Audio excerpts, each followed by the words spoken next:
राष्ट्र सर्वप्रथम राष्ट्र सर्वप्रथम राष्ट्र सर्वप्रथम राष्ट्र सर्वप्रथम राष्ट्र सर्वप्रथम की बात कार्यक्रम में आप सभी राष्ट्रवासियों का हार्दिक स्वागत है।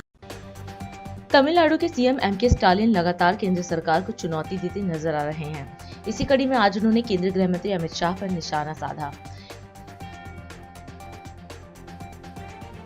बिहार के मुख्यमंत्री नीतीश कुमार ने उप मुख्यमंत्री सम्राट चौधरी के साथ राज्य में महिलाओं की सशक्तिकरण के उद्देश्य से महिला संवाद अभियान को हरी झंडी दिखाई।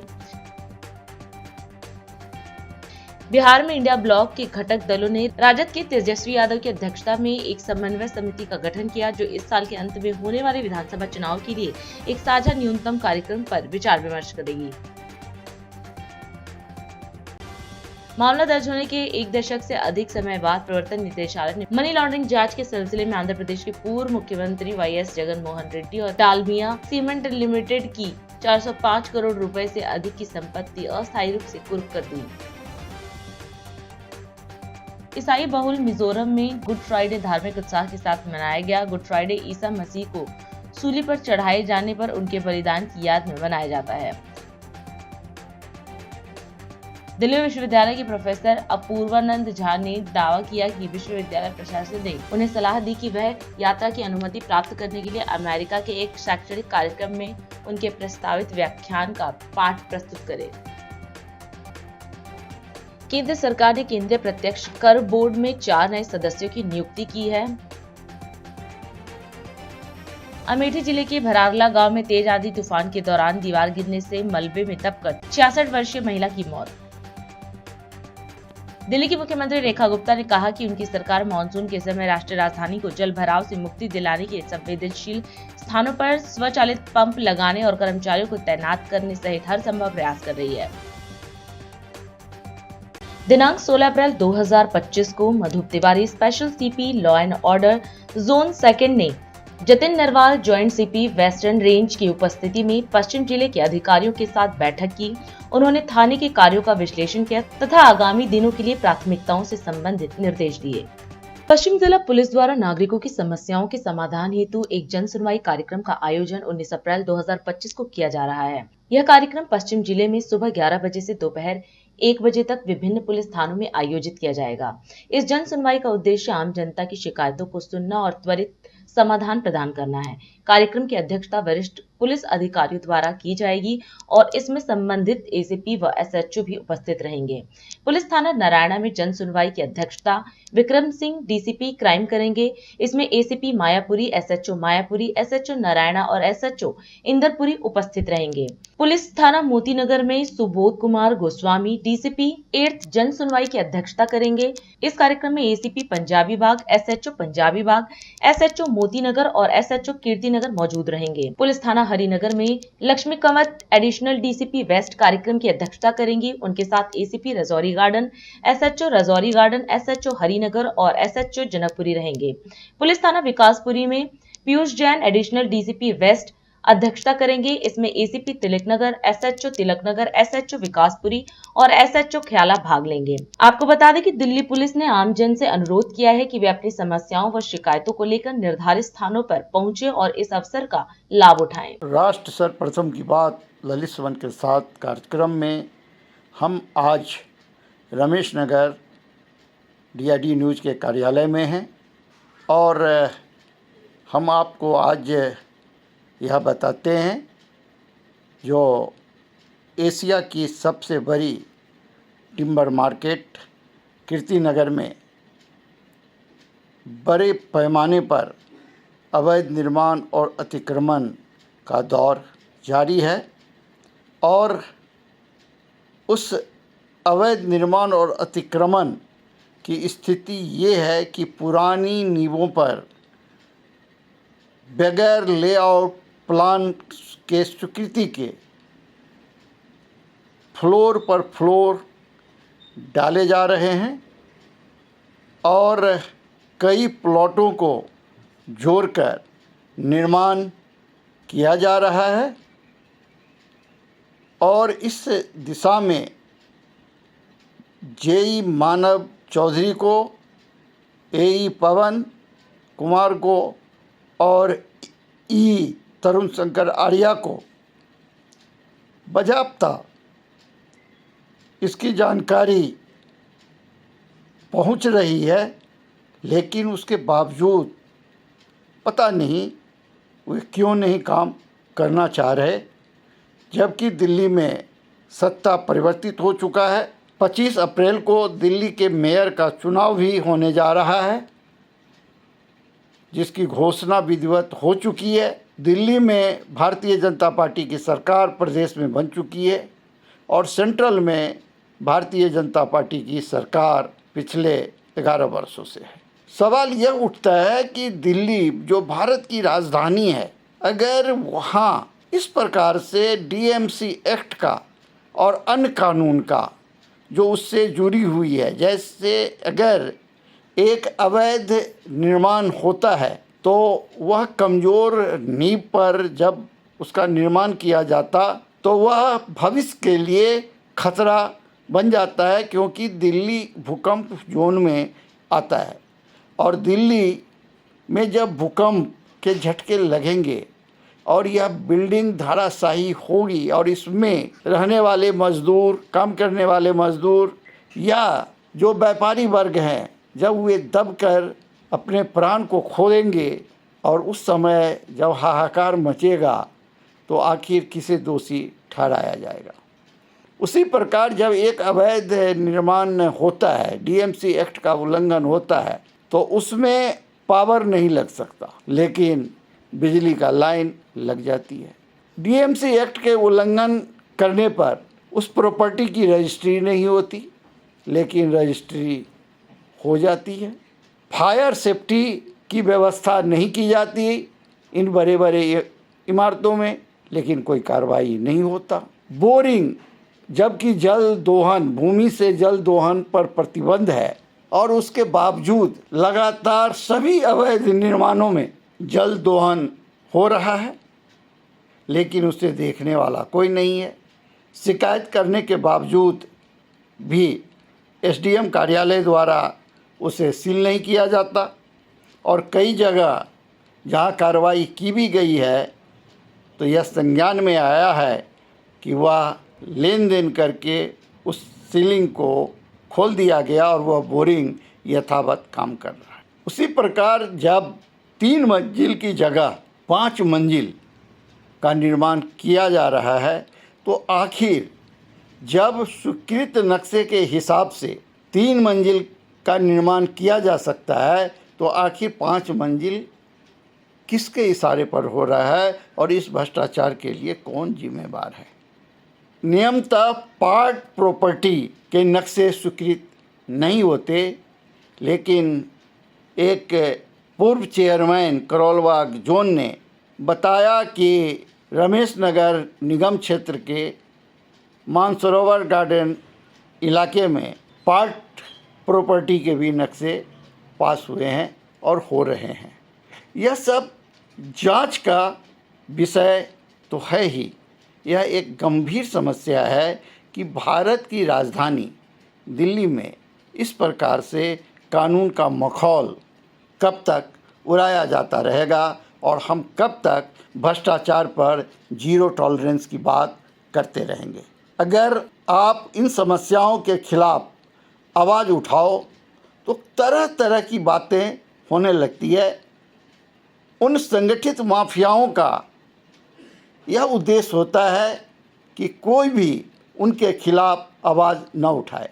यह सिर्फ मीडिया के लिए नहीं होता, यह सरकारी नुमाइंदों के लिए भी होता है, चाहे वह एमसीडी का जेई हो, एई हो, ई हो, एससी हो या अन्य विभाग के अधिकारी हों या दिल्ली पुलिस के कर्मचारी और अधिकारी हों। अगर वे कानून का पालन कराने लगते हैं तो उनके खिलाफ साजिशें शुरू हो जाती है और उन्हें बदनाम करने के लिए संगठित माफिया गिरोह सक्रिय हो उठता है। और वरिष्ठ अधिकारी के पास जब इस तरीके की शिकायतें पहुंचती है तो वे उस अधिकारी के खिलाफ ही कार्रवाई कर देते बगैर समुचित जांच के कि आखिर इस अधिकारी के खिलाफ क्यों शिकायतें आ रही है, शिकायत करने वाला कौन है, उसकी पृष्ठभूमि क्या रही है। सवाल कई तरह के हैं और इन सवालों का जवाब खोजना होगा, क्योंकि प्रधानमंत्री नरेंद्र मोदी जी 2047 तक भारत को विकसित राष्ट्र बनाने की दिशा में लगातार काम कर रहे हैं और वे लोकल फॉर वोकल का नारा दे चुके हैं। बड़े समाचार पत्रों को या मीडिया समूह को इतना समय नहीं है कि वह क्षेत्रीय स्तर पर, एक वार्ड के स्तर पर व्याप्त भ्रष्टाचार को उजागर कर सके। इसके लिए स्थानीय समाचार पत्र मीडिया को सहयोग करना चाहिए, उसे प्रत्येक कदम पर अपनी उपस्थिति को दर्ज कराने के लिए प्रेरित करना चाहिए और लोकल समाचार पत्र जो भी बातें उठाकर दे रहा है, लिख रहा है, इसकी जांच करके उस पर कार्रवाई की जानी चाहिए।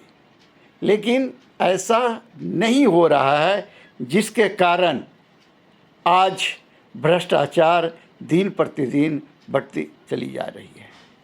7 राज्यों के गवर्नर रहे भीष्म नारायण सिंह ने all India small and medium newspaper federation के राष्ट्रीय सम्मेलन में कहा था कि जब वे असम के गवर्नर थे और उस समय में असम की स्थिति काफ़ी दयनीय थी, क्योंकि आप लोगों को याद होगा कि उल्फा आतंकवादी का दौर चल रहा था और आसाम जल रहा था।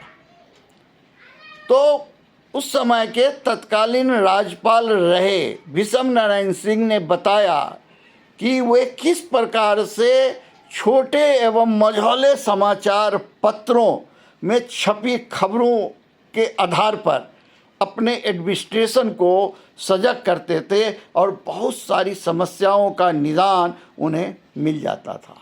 तो आखिर भारत की राजधानी है दिल्ली और दिल्ली में सभी विराजमान हैं। कोई भी ऐसा अधिकारी या न्यायालय या वो लोकतंत्र हो, लोकतंत्र के 3 स्तंभ हों, कार्यपालिका हो, विधायिका हो, न्यायपालिका हो, और लोकतंत्र ने भले ही जिसे चौथे स्तंभ नहीं माना आज तक संविधान में, लेकिन संवैधानिक रूप से चौथा स्तंभ न रहने के बावजूद मीडिया ने, समाचार पत्रों ने जो कुर्बानी देकर अपना स्थान बनाया है, यह किसी से छुपी नहीं है और वह एक स्तंभ के रूप में भारत के लोकतंत्र को जीवंत रखने का लगातार काम कर रहा है और आगे भी करता रहेगा।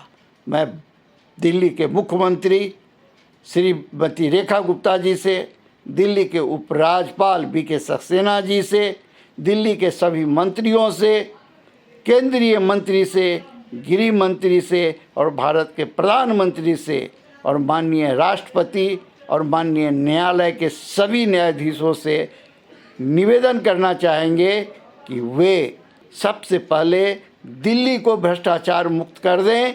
भारत स्वतः भ्रष्टाचार मुक्त हो जाएगा और प्रधानमंत्री नरेंद्र मोदी जी का जो सपना है 2047 में भारत विकसित राष्ट्र की पंक्ति में सर्वश्रेष्ठ हो, वह निश्चित रूप से सफल होगा।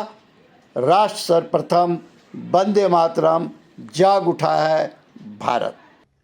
अभी समय है एक ब्रेक का, हम चलते हैं ब्रेक पर, आप कहीं जाए नहीं, छोटा सा ब्रेक। श्रेया फर्निशिंग लेकर आया है आपके लिए होम कलेक्शन, जिसमें आपको मिलता है up holistic fabric, designer curtains, home and office decoratives, carpets and sofa cover कम से कम दाम में कीर्ति नगर में आपके लिए उपलब्ध है। Powered by Kamal Buildtech Private Limited, fulfilling promises. With our professional team and experience of delivering projects, in past we guarantee you peace of mind and top quality work in an affordable price. और अधिक खबरों के लिए आप हमारे YouTube channel दैनिक India दर्पण को अभी सब्सक्राइब करें और नोटिफिकेशन के लिए बेल आइकन को प्रेस करना ना भूलें। राष्ट्र सर्वप्रथम की बात। भारतीय जनता पार्टी की राष्ट्रीय अध्यक्ष के साथ साथ दिल्ली प्रदेश अध्यक्ष, जिला अध्यक्ष और मंडल अध्यक्ष का चुनाव जल्द होना है।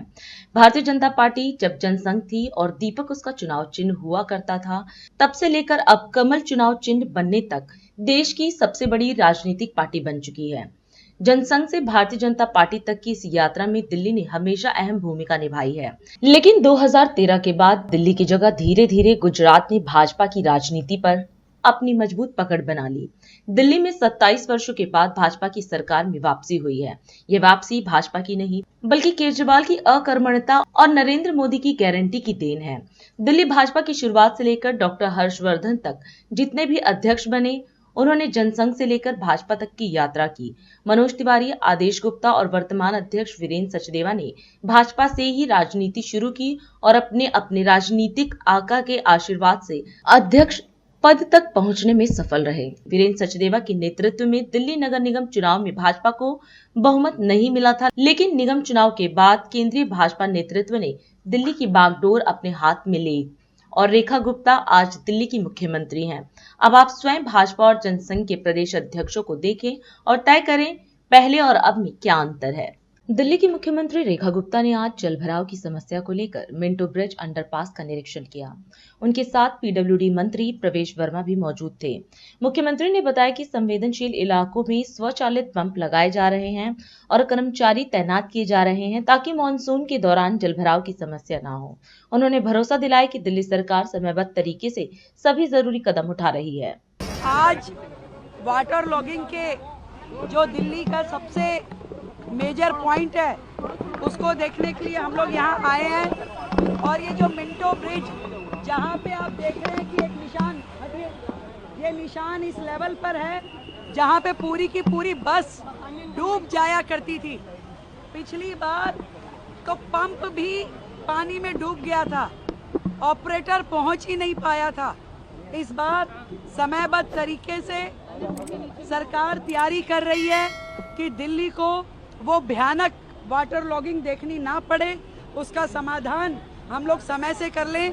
और जो व्यवस्थाएं इस पॉइंट पे की गई है, अभी हमने कई जो टेम्पो पानी है उसको यहाँ पे टैंकर पानी के माध्यम से यहाँ पे हमने छोड़ा है ताकि ये टेस्ट हो पाए कि ये वर्किंग है या नहीं है चीज़ें।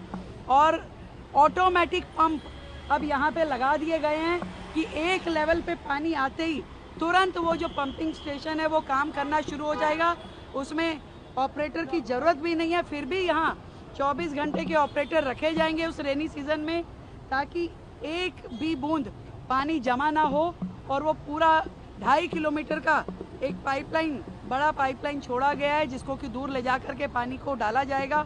ऐसी व्यवस्थाएं हम कोशिश कर रहे हैं कि वाटर लॉगिंग कल को देखने ना पड़े। लगातार हमारे मंत्री प्रवेश वर्मा जी ऐसे सारे पॉइंट्स को फॉलोअप कर रहे हैं। पूरी लिस्ट बनी है दिल्ली के सारे वाटर लॉगिंग पॉइंट्स की और हर एक पॉइंट को समाधान मिले, इसकी सरकार चिंता कर रही है। दिल्ली की तस्वीर बदलनी चाहिए। दिल्ली की जनता जो जरा सी बारिश होने के कारण ट्रैफिक जैम का शिकार हो जाती है, दिल्ली की गति थम जाती है, वो इस बार ना हो, ऐसी हमारी कोशिश है। राजस्थान में राष्ट्रीय संवाद के उद्घाटन समारोह का आयोजन हुआ, जिसमें केंद्रीय गृह मंत्री अमित शाह ने शिरकत की। अपने संबोधन में उन्होंने कहा कि ब्रह्मा कुमारीज योग और ध्यान के माध्यम से विश्व में शांति और साधना का दीप जला रही हैं। उन्होंने संस्थापक लेखराज कृपलानी जी को श्रद्धांजलि देते हुए कहा कि उन्होंने हर आत्मा को प्रकाशमान कर समाज में सकारात्मक परिवर्तन की दिशा में प्रेरित किया है। मैं पहली बार ब्रह्मा कुमारी के कार्यक्रम में आया हूं और मैंने बहुत सुना था कि ब्रह्मा कुमारी योग और ध्यान के माध्यम से समग्र विश्व में हर मानव के अंदर शांति और साधना का एक दीप प्रज्वलित करने का काम कर रहे हैं। मगर जब मैं ये संस्थान में आया, मैंने कुछ ना सुना था ना कुछ किया था, परंतु मन को अगाध शांति का अनुभव यहां पर आकर हुआ है। यह अनेक वर्षों से हर व्यक्ति के अंदर पड़ी हुई सद्वृत्ति को जागरूक करने का जो प्रयास हो रहा है, इसी के तपोबल से एक अद्भुत शांति का वातावरण इस परिसर में कम से कम मैंने तो महसूस किया है। समाज के अंदर व्यक्तिगत जीवन में जब गुरु मिल जाता है तब कई लोगों के जीवन सन्मार्ग पर प्रशस्त हुए के बहुत सारे उदाहरण हैं। मगर कुछ लोग इस प्रकार का काम कर कर जाते हैं जो हर व्यक्ति के आत्मा को ही एक दीप बनाकर प्रकाशमय मार्ग पर चलने के लिए हर व्यक्ति को प्रशस्त करते हैं। लेखराज कृपलानी जी ने ब्रह्मा कुमारी की स्थापना कर कर हरेक व्यक्ति के आत्मा को दीप बनाकर उसके प्रकाश में आगे बढ़ने का एक बहुत बड़ा आह्वान किया, जिसका समाज पर आज बहुत बड़ी असर दिख रही है। मैं आज यहां आया हूं तब दीदी रतन मोहिनी जी को मनपूर्वक श्रद्धा सुमन अर्पित करना चाहता हूं और राजयोगिनी मोहिनी दीदी को भी बहुत बहुत शुभकामनाएं देता हूं कि आंदोलन को इस सद्वृत्ति की ओर समाज को ले जाने के आंदोलन को इतनी ही ऊर्जा और इतनी ही तत्परता के साथ आप आगे बढ़ाएगी। हेमवती नंदन बहुगुणा गढ़वाल विश्वविद्यालय में छात्र संघ शुभारंभ समारोह का आयोजन किया गया, जिसमें मुख्यमंत्री पुष्कर सिंह धामी ने शिरकत की।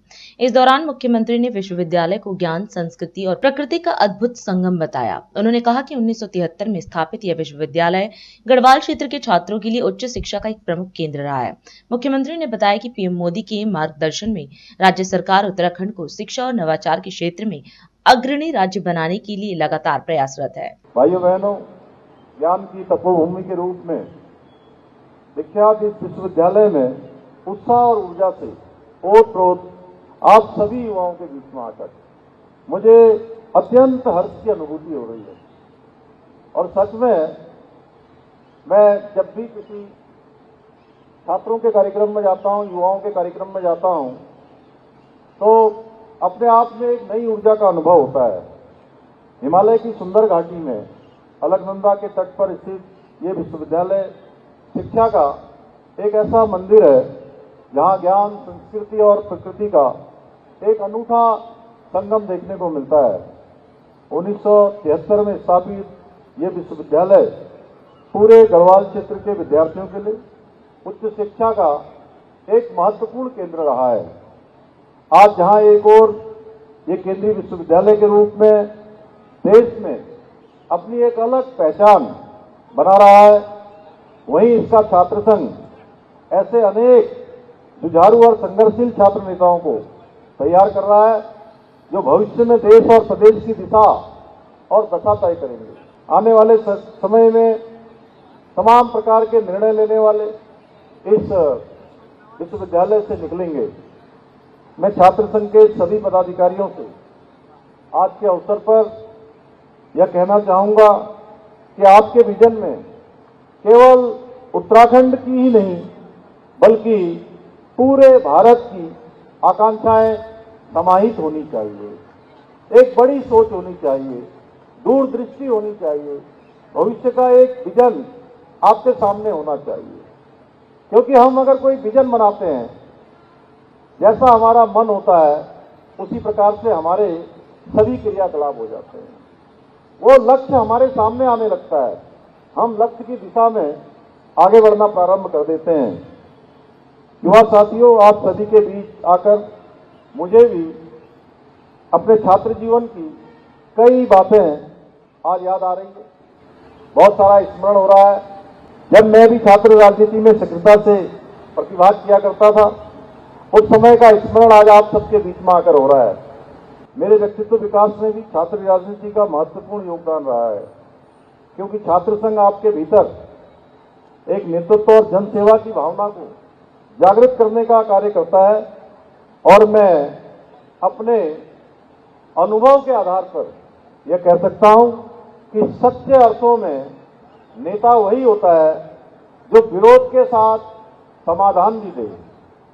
भाइयों बहनों, आदरणीय प्रधानमंत्री श्री नरेंद्र मोदी जी के मार्गदर्शन एवं सहयोग से हमारी राज्य सरकार उत्तराखंड को अन्य क्षेत्रों की भांति शिक्षा के क्षेत्र और नवाचार में भी अग्रणी राज्य के रूप में स्थापित करने के लक्ष्य को लेकर निरंतर कार्य कर रही है। प्रदेश की शिक्षा व्यवस्था को और अधिक आधुनिक और व्यवहारिक और सुव्यवस्थित बनाने के लिए हम अनेक स्तरों पर कार्य कर रहे हैं। अनेक नवाचार को हम प्रोत्साहित कर रहे हैं, नवाचार को आगे बढ़ा रहे हैं। आज जहां एक और नई शिक्षा नीति को लागू कर प्रदेश के विश्वविद्यालय और शोध संस्थानों में आर्टिफिशियल इंटेलिजेंस, मशीन लर्निंग और बिग डेटा जैसे कोर्सेज को संचालित करने की पहल की जा रही है, वहीं साइंस सिटी, एस्ट्रो पार्क आदि का निर्माण कर हम राज्य में साइंटिफिक रिसर्च को भी बढ़ावा देने की दिशा में लगातार काम कर रहे हैं। इसके साथ ही हम अपनी नीतियों और योजनाओं के माध्यम से राज्य में हमारे नौजवान युवा जो स्टार्टअप के क्षेत्र में काम कर रहे हैं, स्टार्टअप को प्रोत्साहित कर एक ऐसा इकोसिस्टम विकसित करने का प्रयास कर रहे हैं जहां हमारे युवा नौजवान, हमारे प्रतिभावान, इस राज्य के होनहार युवा अब नौकरी मांगने वाले न बने, बल्कि आने वाले समय में वो नौकरी देने वाले बन सकें। Chhattisgarh medical services corporation limited द्वारा पदभार ग्रहण समारोह का आयोजन किया गया, जिसमें मुख्यमंत्री विष्णुदेव साय भी शामिल हुए। कार्यक्रम को संबोधित करते हुए मुख्यमंत्री ने स्वास्थ्य क्षेत्र की अहमियत पर जोर दिया और कॉरपोरेशन की भूमिका को विस्तार से बताया। उन्होंने कहा कि छत्तीसगढ़ इस वर्ष रजत जयंती मना रहा है और इसके गठन में भारत रत्न पूर्व प्रधानमंत्री अटल बिहारी वाजपेयी का अहम योगदान रहा है। जो उद्देश्य है CGMSC का आप सबको पता चल गया है कि आदरणीय डॉक्टर रमन सिंह मुख्यमंत्री थे, तो उनके मार्गदर्शन में, और अमर अग्रवाल जी उस समय स्वास्थ्य मंत्री थे, तो उन्होंने इस कॉर्पोरेशन का गठन किया और इस उद्देश्य से कि दूरस्थ अंचलों तक हमारे अस्पतालों में समय पर दवाई पहुंचे, लोगों को दवाई उपलब्ध हो, इस उद्देश्य से इसका गठन हुआ था। और बहुत अच्छे से डॉक्टर साहब के रहते इस कॉर्पोरेशन में अपना दायित्व संभाला भी, निभाया भी। लेकिन पिछले 5 वर्षों में क्या हुआ आप सब लोगों को बताने की आवश्यकता नहीं है, ऐसे अच्छे अवसर पर, और आज उसकी जांच भी सरकार ने सौंप दी है। EOW उसका जांच कर रहा है। तो स्वास्थ्य जबकि मतलब बहुत ही महत्वपूर्ण सेक्टर है लोगों के जीवन के लिए, और ऐसे सेक्टर में भी पिछले सरकार में भारी भ्रष्टाचार हुआ, लेकिन अब हम लोगों को पूरा भरोसा है कि हमारे स्वास्थ्य मंत्री जी, हमारे दीपक मस्के जी, ये दोनों मिलकर बहुत अच्छा स्वास्थ्य विभाग को आगे बढ़ाएंगे। आज ज्यादा कहने की आवश्यकता नहीं है। आप सब लोगों को मालूम है कि हम लोग रजत जयंती वर्ष मना रहे हैं अपने प्रदेश के निर्माण का।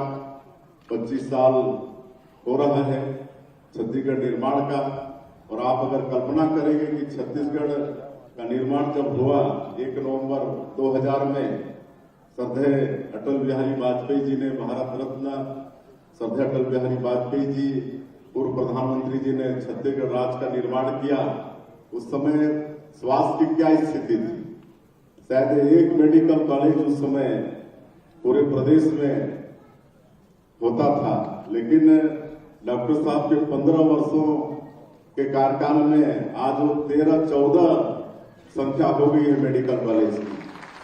और अधिक खबरों के लिए आप हमारे YouTube चैनल दैनिक इंडिया दर्पण को अभी सब्सक्राइब करें और नोटिफिकेशन के लिए बेल आइकन को प्रेस करना ना भूलें। आज हम इस कार्यक्रम में आपसे विदा लेते हैं। आप अन्य खबरों के लिए बने रहे। राष्ट्र सर्वप्रथम, वंदे मातरम, जाग उठा है भारत। राष्ट्र सर्वप्रथम